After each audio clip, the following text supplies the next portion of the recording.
Amen. Sumainyo ang Panginoon. At sumaiyo rin. Mga kapatid, marami ka bang iniisip ngayon? Marami ka bang inaalala? Overthinker ka ba? Mag-ingat tayo dahil minsan, dahil sa ating mga iniisip, yan na nagiging daan ng ating paglayo sa Diyos. Ginagamit ang masama ng ating isip para tayo makagawa ng masama. Kapag naalis ang iyong tingin o isip sa Diyos, diyan ka nadadapa, diyan ka nagkakamali. Kaya mga kapatid, imbis na isipin natin mga masamang nangyayari ngayon, imbis na binabalik-balikan natin yung mga masamang alaala natin noon, tayo'y manatili ngayon. At huwag nating aalisin ang ating isip, ang ating tingin, ang ating puso sa ating Panginoong Hesukristo na buhay sa Kanyang salita, sa Kanyang katawan at dugo sa banal na misa. Sa mga pagkakataon na kung saan tayo'y nagpadala sa ating mga masamang iniisip, tilingin natin ang awa at kapatawaran ng Diyos. Para minsan pa tayo'y makitang karapat-dapat makatanggap sa Kanya sa banal na Eucharistia. Inamin ko Sa makapangyarihang Diyos at sa inyo mga kapatid, na lubha akong nagkasala sa isip, sa salita, sa gawa at sa aking pagkukulang. Kaya isinasamo ko sa mahal na Birheng Maria, sa lahat ng mga anghel at mga banal, at sa inyo mga kapatid, na ako'y panalangin sa Panginoong ating Diyos. kawan tayo na makapangyarihang Diyos, patawarin tayo sa ating mga kasalanan at patnubayan tayo sa buhay na walang hanggan. Amen. Panginoon, kaawaan mo kami. Panginoon, kaawaan mo kami. Kristo, kaawaan mo kami. Kristo, kaawaan mo kami. Panginoon, kaawaan mo kami. Panginoon, kaawaan mo kami. Manalangin tayo. Ama namin makapangyarihan, ipagkaloob mo aming magampanan ang pagkasalukuyan ng pagpapakasakit ng aming poong mahal upang kami pagindapat magkamit na ibinunga nitong kapatawaran sa pamagitan ni Jesucristo kasama ng Espiritu Santo magpa sa walang hanggan. Amen.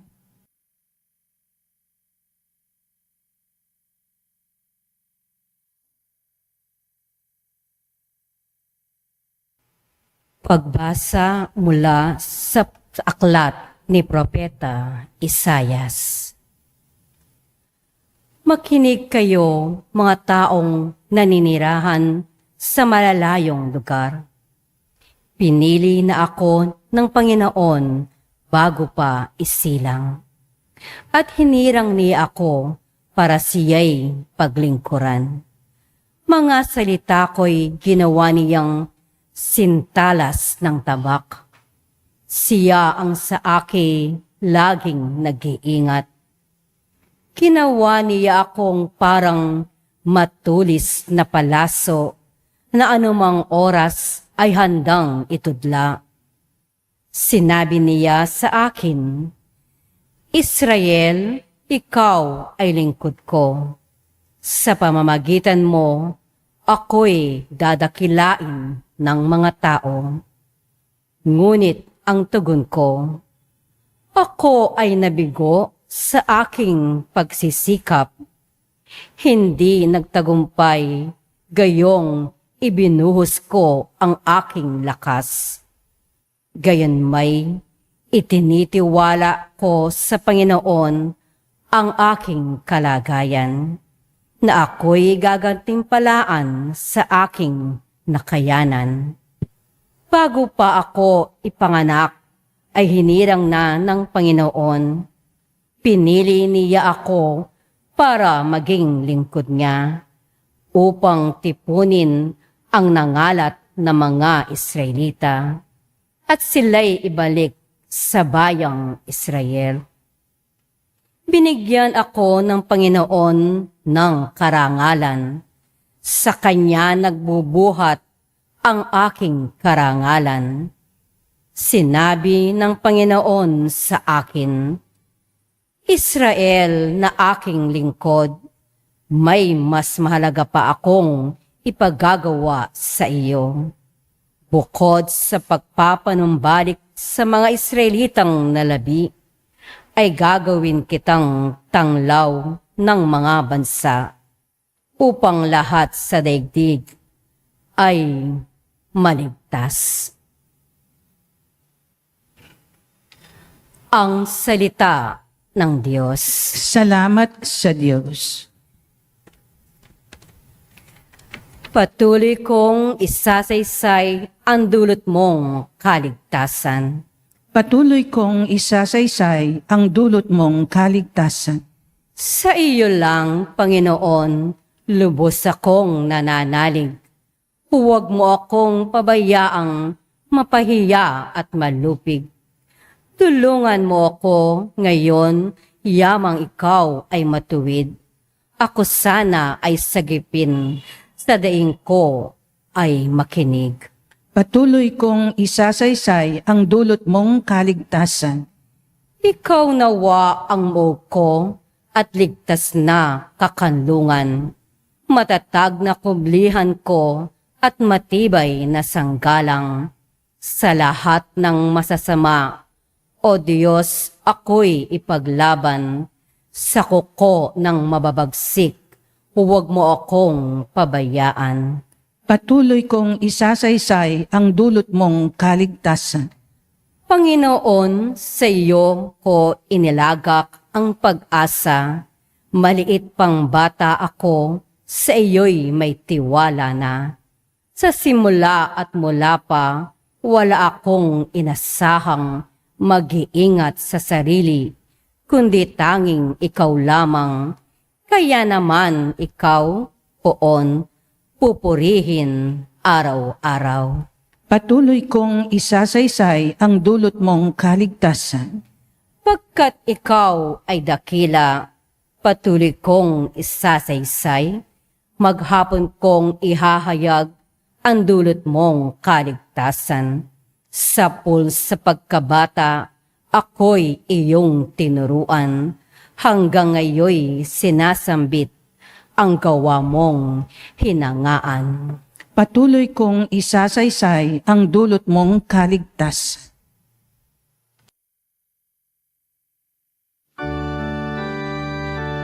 Wika mo'y aming dirinig, wika mo'y aming susundin, wika mo'y aming tutundin, wika mo'y aming dirinig, wika mo'y aming susundin, wika mo'y aming tutundin.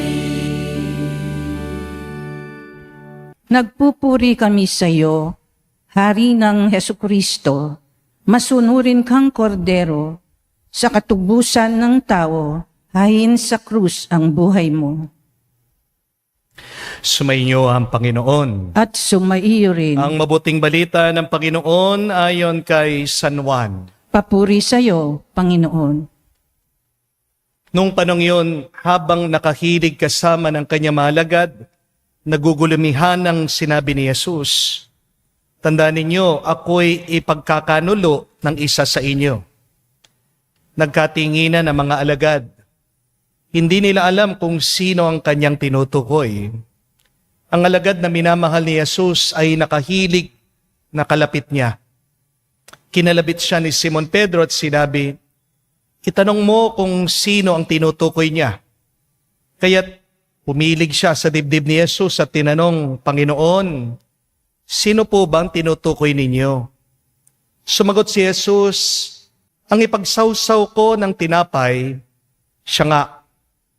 At nang maisawsaw ang tinapay, binigay niya ito kay Judas na anak ni Simon Iscariote. Nang matanggap na ni Judas ang tinapay, si Satanas ay pumasok sa kanya. Sinabi ni Jesus, gawin mo na ang gagawin mo. Ngunit, isa man sa mga kasalo niya ay walang nakaalam kung bakit niya sinabi ito. Sapagkat si Judas ang nag-iingat ng kanilang salapi. Inakala nilang pinabibili siya ni Jesus ng kakailanganin sa pista o kaya pinagpapalimos sa mga dukha. Nang makain na ni Judas ang tinapay, siya'y umalis. Gabi na noon, pagkaalis ni Judas ay sinabi ni Jesus, ngayon mahahayag na ang karangalan ng anak ng tao at mahahayag din ang karangalan ng Diyos sa pamagitan niya. At kung mahayag na ang karangalan ng Diyos, ang Diyos naman ang maghahayag ng karangalan ng anak. At gagawin niya ito agad. Mga anak, kaunting panahon na lamang ninyo ako makakasama. Hahanapin ninyo ako, ngunit sinasabi ko sa inyo ngayon, ang sinabi ko sa mga Hudyo, hindi kayo makakapunta sa paroroonan ko. Saan po kayo pupunta? Panginoon, tinanong ni Simon. Sumagot si Jesus, sa paroroonan ko'y hindi ka makakasunod ngayon, ngunit susunod ka pagkatapos. Bakit po hindi ako makakasunod sa inyo ngayon? Tanong ni Pedro, buhay ko may iaalay ko dahil sa inyo. Sumagot si Jesus, iaalay mo ang buhay mo dahil sa akin? Tandaan mo, bago tumilawok ang manok, may 3 mo na akong itatatwa. Mga kapatid, ang mabuting balita ng ating Panginoon. Pinupuri ka namin, Panginoong Hesukristo. Magandang araw po muli sa inyong lahat. Meron pong isang kwento tungkol po sa isang tao. Pumunta po siya sa isang pari at humihingi ng payo. Sabi po nitong lalaki, Father, bakit hindi ko po mapigilan mag-isip palagi ng masama? Hindi po ako makatulog, hindi po ako makapagtrabaho ng mabuti. Palagi po akong kinakabahan, sumasama ang aking pakiramdam. Ano po ang aking gagawin? Sumagot po itong pari, sabi niya, hindi mo naman mapipigilan ang ibon na lumipad at dumapo sa ibabaw ng iyong ulo. Pero mapipigilan mo siya na gumawa ng pugad sa ibabaw ng iyong ulo. Hindi mo rin mapipigilan ang lamok na dumapo sa iyong balat. Pero mapipigilan mo ito na sipsipin ang dugo mo. Hindi mo rin naman mapipigilan na pasukan ng mga daga ang iyong kabahayan. Pero mapipigilan mo sila na huwag kainin ang iyong pagkain at ang iyong damit.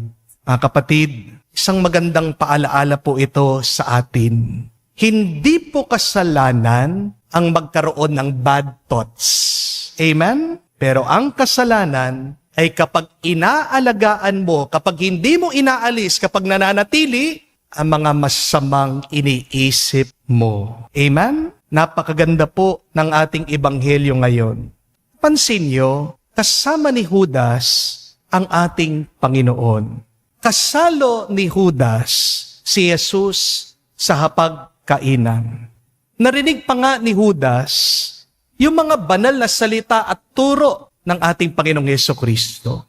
Pero pumasok pa rin ang dyablo sa isip ni Judas. The gospel said that after receiving the piece of bread from Jesus, Satan entered Judas Iscariot. Nakakabigla po ito, no? Katapos-tapos palang mag-communion ni Judas. Pero tinukso na siya agad ng demonyo. Pero hindi pa nagkasala dito si Judas. Ang kasalanan talaga ni Judas ay yung ginawa niya. Pagkatapos pinasukan ng demonyo si Judas, pinagtaksilan niya ang ating Panginoong Hesukristo.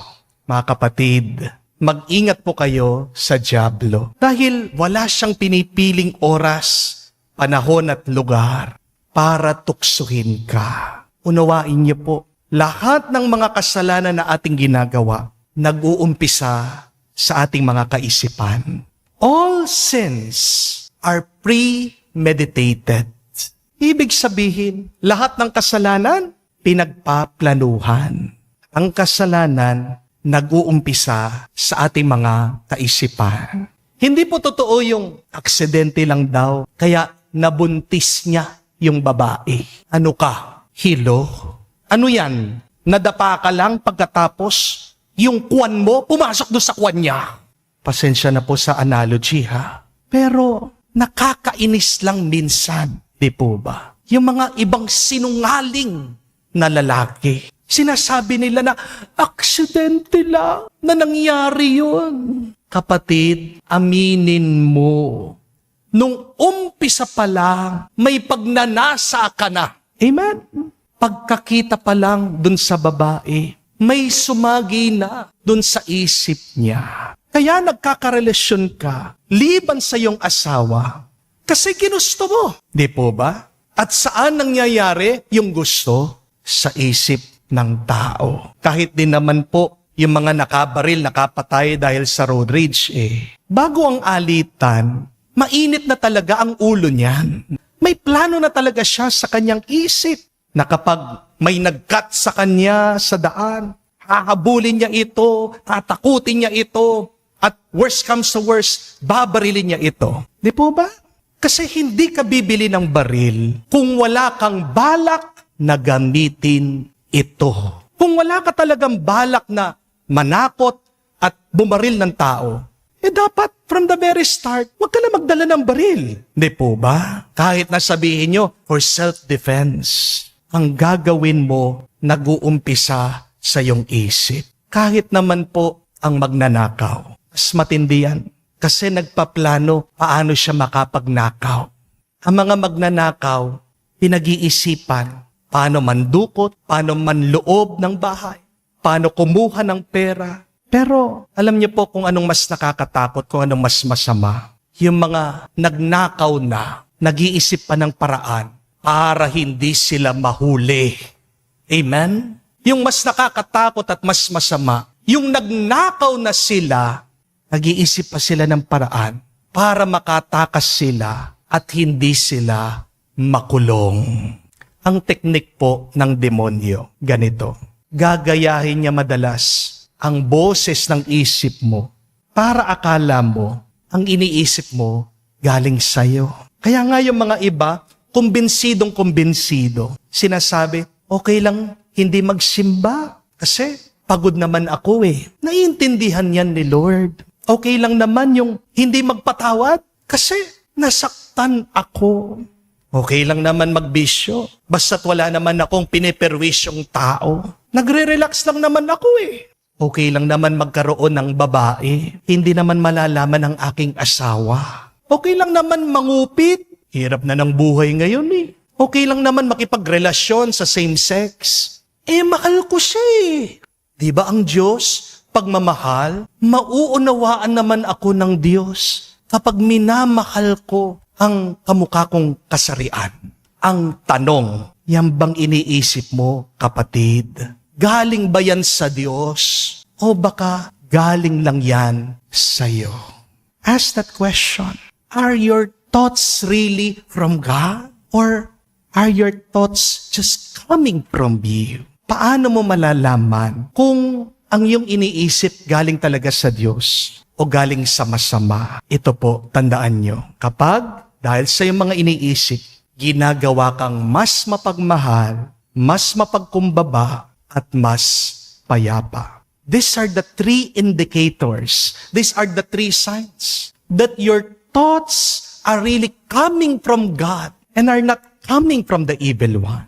One, if it makes you more loving. Second, if it makes you more humble. Third, if it makes you more peaceful. Mga kapatid, unawain niyo po, hindi lahat ng iniisip mo dapat mong paniwalaan.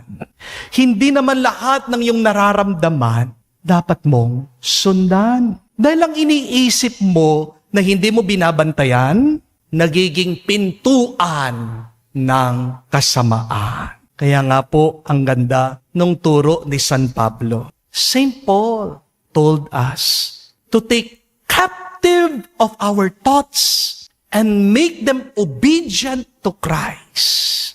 I will repeat that. Write that down. Memorize that. Capture your thoughts and make them obedient to Christ. Ang mga iniisip kasi natin, parang mga unggoy yan eh. Our thoughts are like monkeys. Kapag pinapabayaan mo yung iyong iniisip, pansin mo, patalon-talon, iba-iba yung iyong mga iniisip. Hindi po ba? Kapag pinapabayaan mo ang iyong isip, di ba, nanggugulo sa iyong buhay? Kapag pinabayaan mong iyong iniisip, nagkakalat sa iyong loob. Kapag pinabayaan mo ang iniisip mo, dadalhin ka niyan sa takot, sa inggit, at sa galit. Amen?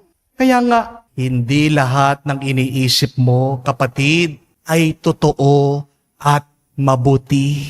Marami sa iyong iniisip, ingay lang. Pero kung mabigo man tayo, kung magkamali man tayo, kung man dahil sa ating mga iniisip tayo magkasala, may mabuting balita pa rin na pwede pa rin tayong bumawi.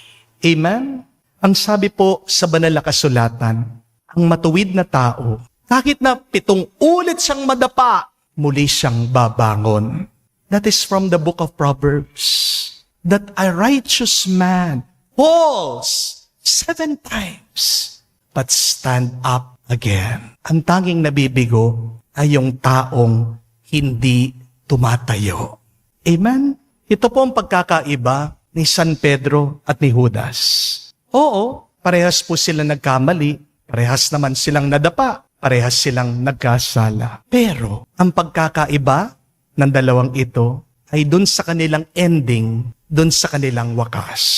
Si Judas, pinagkanulo si Jesus kapalit ng pera. Nagsisi siya, oo, pinalik niya yung pera, pero nawalan siya ng pag-asa. Hindi siya bumalik sa ating Panginoong Jesucristo. Mas pinili pa ni Judas ang magbigti. Mas pinili pa ni Judas ang pagkawala ng pag-asa o despair. Pero si San Pedro, pansin niyo, tinanggi rin niya si Jesus 3 beses. Umiyak siya ng labis-labis. Pero bumalik pa rin siya sa ating Panginoong Jesucristo. Humingi siya ng tawad at tinanggap niya ang awa ng ating Panginoon. Bandang huli, pinili ni San Pedro ang pag-asa, ang hope. Parehas po silang bumagsak. Pero si Judas, nakatingin sa kasalanan niya. Habang si San Pedro, nakatingin naman sa ating Panginoong Jesucristo. Mga kapatid, hindi ka magiging Judas dahil nagkakasala ka lang. Nagiging Judas ka kapag nawawalan ka ng pag-asa. At hindi ka nagiging Pedro dahil mabait ka, dahil masunurin ka. Nagiging San Pedro ka kapag marunong kang bumalik sa Diyos. Amen?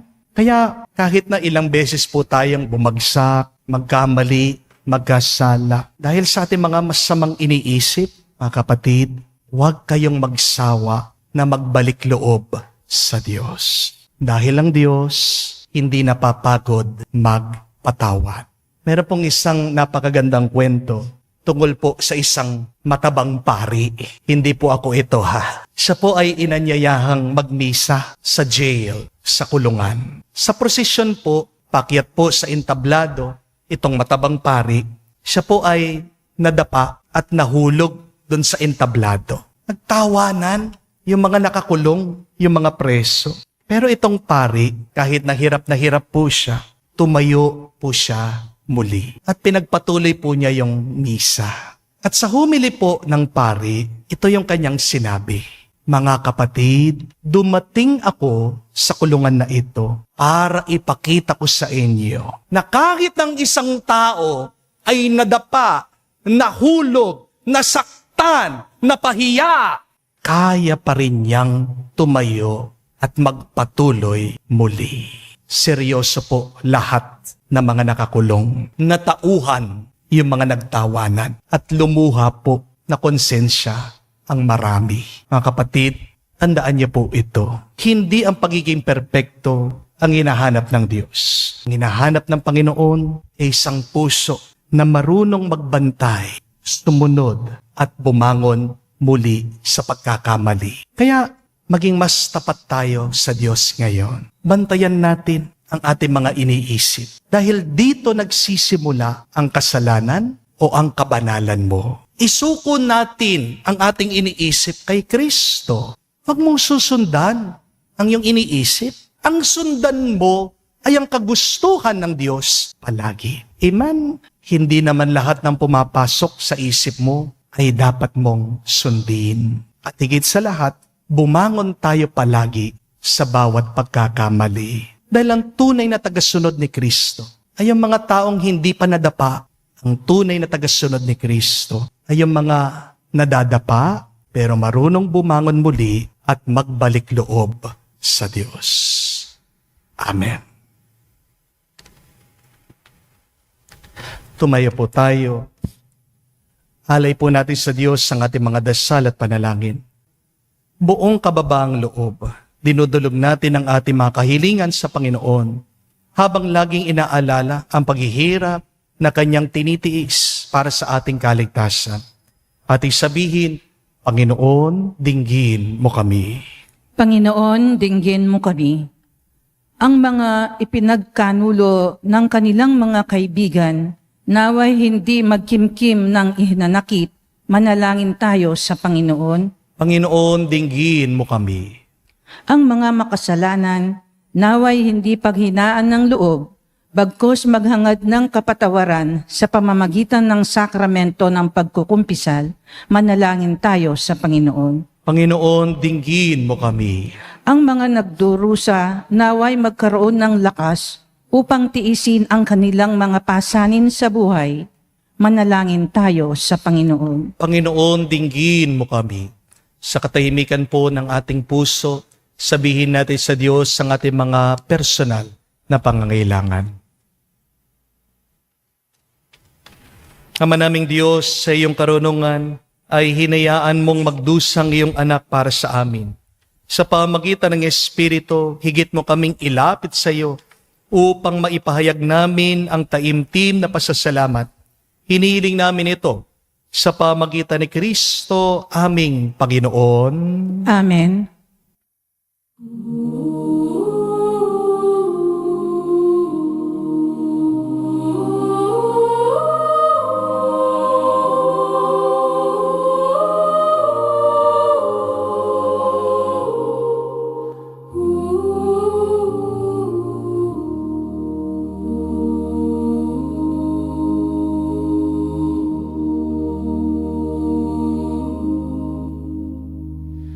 Handog ko, Diyos ko, tanggapin mo na. Halay ko, Diyos ko, ikalugod mo na. Nagsising puso, nagpapakumbaba. Ikatuon sana kami patawarin na.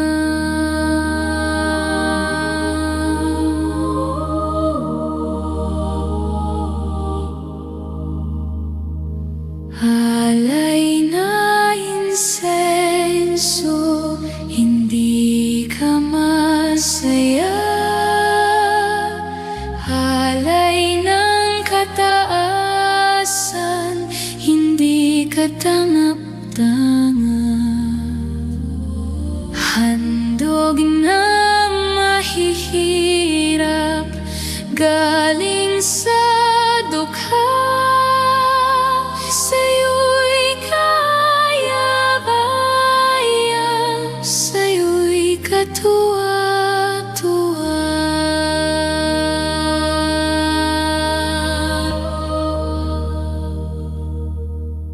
Manalangin kay mga kapatid para ang ating mga paghahain ay kalugdan ng Diyos amang makapangyarihan. Tanggapin nawa ng Panginoon itong paghahain sa iyong mga kamay, sa kapurihan niya at sa karangalan, sa ating kapakinabangan at sa buong sambayanan niyang banal. Ama naming lumikha, tunghayan mo ang mga alay ng iyong angkan, na ginawa mong magkakasalo-salo sa paghahaing banal. Pagkaloob mo ang kaganapang ito ay aming makamtan. Sa pamagitan ni Jesucristo kasama ng Espiritu Santo, magpa sa walang hanggan. Amen. Sumainyo ang Panginoon. At sumaiyo rin. Itaas sa Diyos sa inyong mga puso at diwa. Itinaas na namin sa Panginoon. Pasalamatan natin ang Panginoong ating Diyos. Marapat na siya ay pasalamatan. Ama naming makapangyarihan, tunay nga marapat ikaw ang aming pasalamatan sa pamagitan ni Jesucristo na aming Panginoon. Nababanaagan na namin ang pagdiriwang sa kanyang pagpapakasakit at pagkabuhay. Maluluping na ang dating pagsuway sa pag-ako sa kanyang pusang loob ng katapatan at magaganap na ang pag-aalala sa aming pag-anib sa iyong tinubos na angkan. Kaya kaisa na mga anghel nagsisiawit ng papuri sa iyo nang walang humpay sa kalangitan. Kami nagbubunyi sa iyong kadakilaan.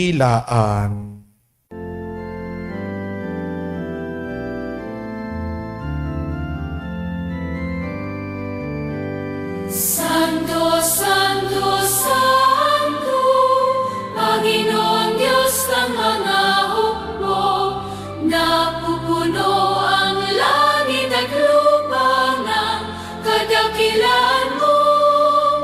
Hosana, Hosana, sa kaitaasan, pinagpalang na paririto sa ngalan ng Panginoon. Hosana, Hosana, sa kaitaasan.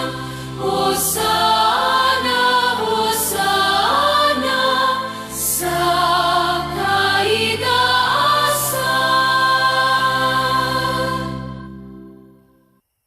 Ama naming banal, ikaw ang bukalan tanang kabanalan.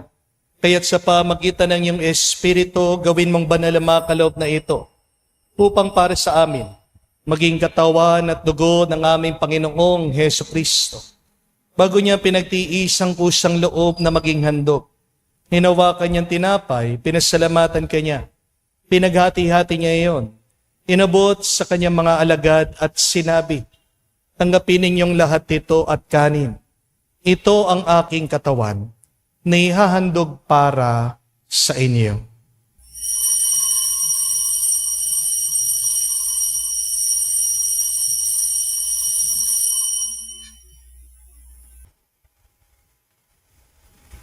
Gayon din naman na matapos ang hapunan, hinawakan niya ang kalis.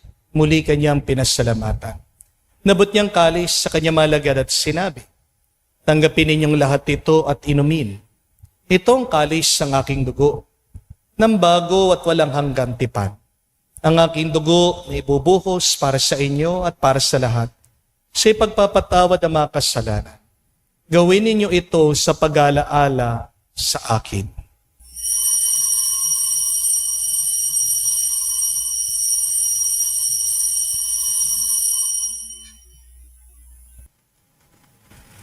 Ang misteryo ng pananampalataya.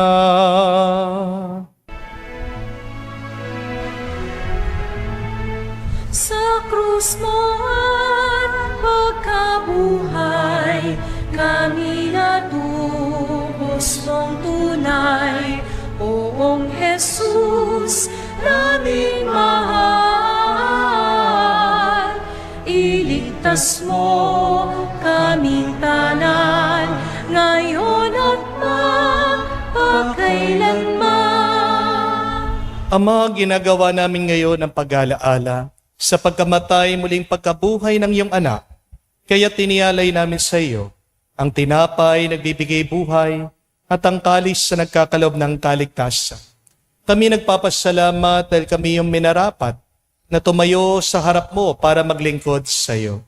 Sinasamo namin kami magsalo-salo sa katawan at dugo ni Kristo ay mabuklod sa pagkakaisa sa pamagitan ng Espiritu Santo. Amalingapin mong iyong simbahan, laganap sa buong daigdig. Puspusin mo kami sa pag-ibig. Kaisa ni Leon ang aming Santo Papa, si Florentino aming Arsobispo at ng Tanang Kaparian. Alalahanin mo rin ang aming mga kapatid na nahimlay may pag-asang sila'y muling mabubuhay. Gayon din naman lahat ng mga pumanaw. Kawan mo't sila't patuloyin sa iyong kaliwanagan.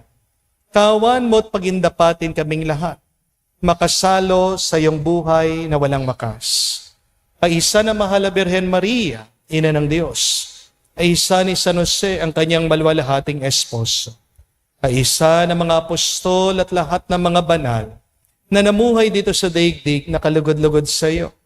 May pagdiwang nawa namin ang pagpupuri sa ikararangal mo sa pamagitan ng iyong anak, aming Panginoong Heso Kristo. Sa pamamagitan ni Kristo, kasama niya at sa Kanya, lahat ng parangal at papuri ay sa iyo, Diyos Ama, makapangyarihan, kasama ng Espiritu Santo, magpasawalang hanggan.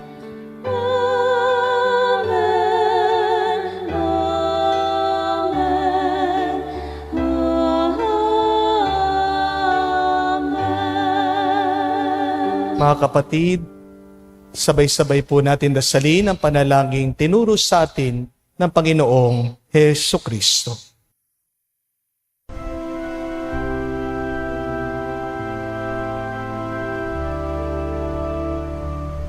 Ama namin, sumasalangit ka, sambahin ang ngalan mo, mapasa amin ang kaharian mo, sundin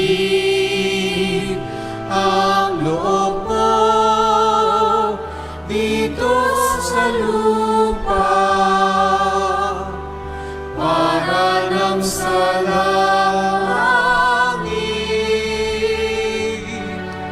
Bigyan mo kami ngayon ng aming kakanin sa araw-araw at patawarin mo kami sa aming mga sala para ng pagpapatawad namin sa nagkakasala sa amin. At huwag mo po kaming ipahintulot sa tukso, at iadya mo kami sa lahat ng masama. Hiniling namin kami, Adya, sa lahat ng masama, pagkalooban ng kapayapaan araw-araw, ligtas sa kasalanan, ilayo sa lahat ng kapahamakan, samantalang aming tinanabikan ang dakilang araw ng pagpapahayag ng tagapagligtas sa aming si Heso Kristo. Sapagkat sa iyo ang kaharian at ang kapangyarihan at ang kapurihan magpakailanman. Amen. Panginoong Heso Kristo, sinabi mo sa mga apostol, kapayapaan ang iniiwan ko sa inyo. Ang aking kapayapaan binibigay ko sa inyo. Tungayan mo ang aming pananampalataya at huwag ang aming pagkakasala. Pagkalooban mo kami ng kapayapaan at pagkakaisa ayon sa iyong kalooban. Kasama ng Espiritu Santo, magpa sa walang hanggan. Amen. Kapayapaan ng Panginoon ay laging sumainyo. At sumaiyo rin. Magbigayan po tayo ng kapayapaan sa bawat isa. Peace with you po. Kapayapaan po sa inyong lahat.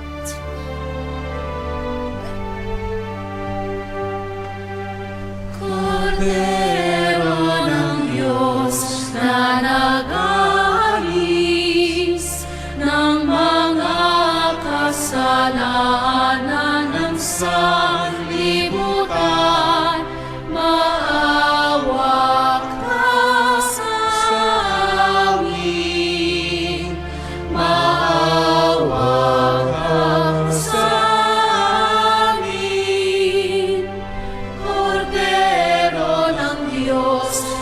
nag-aalis ng mga kasalanan ng sanlibutan. Maawa ka sa amin. Maawa ka sa amin. Kordero ng Diyos na nag-aalis ng mga kasalanan ng sanlibutan, ipagkaloob mo sa amin ang kapayapaan. Mga kapatid, naririto ang ating Panginoong Jesucristo, ang Kordero ng Diyos. Siya nag-aalis sa mga kasalanan ng sanlibutan. Mapalad tayong lumalapit sa piging ng Kordero. Panginoon, hindi ako karapat-dapat na magpatuloy sa iyo, ngunit sa isang salita mo lamang ay gagaling na ako.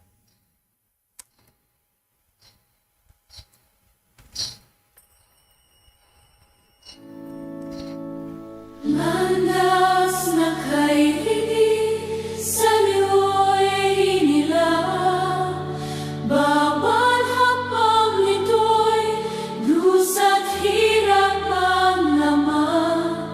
Sa kalooban ng Ama, magpasakop kang ganap. Buhay mo, Jesus, ang siyang alay na sapat. Laban sa abos ng mundo, lumakad ka sa landas mo. Laban sa lakan ng mundo, andas na sa'kin nais mo. Sa iyong mga yakap, ako ay dadahak. Kahit higit ng luha, ang nilakaran mong landas. Pasakit man at tusang, tulad ng mundo'y ganggan. Bawat kabas ng iyong mga yakap, bawat habang mo'y aking susundan.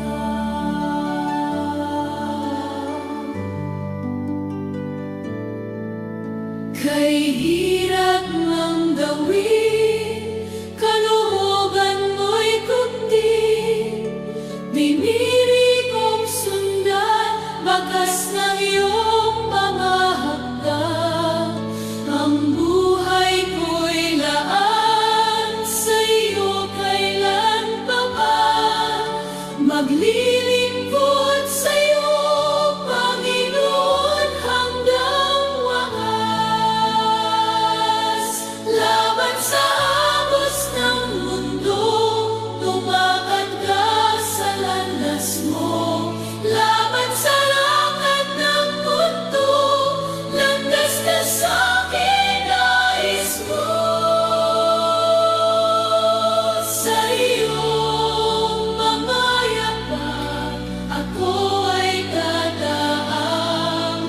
Kahit bigim ng lupa, ang nilakaran mong landas. Pasakit man at tusang, tulad ng mundo'y ganggan. Bawat bakas ng iyong mga yakap, bawat hakbang mo'y aking susundan. Manalangin tayo. Ama namin mapagmahal, kami mga tumanggap sa banal na pakikinabang ay dumudulog sa iyo at nakikiusap pagbigyan. Sa kahilingan namin, ang piging mong bigay ay maging pagsasalo nawa namin sa iyong walang maliw na buhay. Sa pamagitan ni Jesucristo kasama ng Espiritu Santo, magpa sa walang hanggan. Amen. May dahilan bakit tayo po ay nag-uumpisa sa pagsisisi. At napansin niyo po ang ating sinasabi. pag nagsisisi tayo sa loob ng misa, na tayo'y nagkasala sa isip, sa salita, at sa gawa. Dahil ang ating iniisip ay ang ating nasasabi, ang ating sinasabi, yan ang ating nagagawa. Sin starts with your thoughts. San unang pumapasok ang demonyo? Sa iyong isip. Kaya kapag hindi mo binabantayan ang iyong isip, yan na nagiging pintuan ng kasamaan.